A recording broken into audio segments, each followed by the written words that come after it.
চৈত্র মাসের গরমে আমার ছাদ বাগানের গাছগুলোকে হঠাৎ বৃষ্টি এসে চিরসবুজ করে দিয়ে চলে গেল। যেন সতেজ হয়ে গেছে গাছগুলো। বৃষ্টি হওয়ার পরের দিন সকালে উঠে দেখি অপরাজিতা গাছের বীজগুলো ভীষণ শুকিয়ে গেছিলো। তা ভাবলাম এবার বীজগুলোকে খুলে একেবারে মাটিতে পুঁতে দেব। বৃষ্টির জলও ধরে রেখেছিলাম, সেই জল দিয়েই মাটিতে বীজগুলো পুঁতে ঠান্ডা ঠান্ডাভাবে একটা জায়গায় রেখে দিয়েছিলাম, যেখানে রোদটা কম পাবে বীজগুলো। নীলকণ্ঠ ফুল মহাদেবের ভীষণ প্রিয় একটি ফুল। ভাবলাম এবারে নীলকণ্ঠ ফুল দিয়েই মহাদেবের পুজো দেব। গাছগুলো যে হারে বেড়েছে তাতে করে ফুল পেয়ে যাব।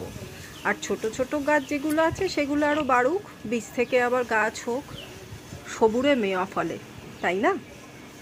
ছোট ছোট গাছগুলো দেখে তোমরা চিনতে পারছো না কি অবশ্যই জানিও। আর পুরো ভিডিও দেখতে হলে লাইক, শেয়ার, সাবস্ক্রাইব করে পাশে থেকো।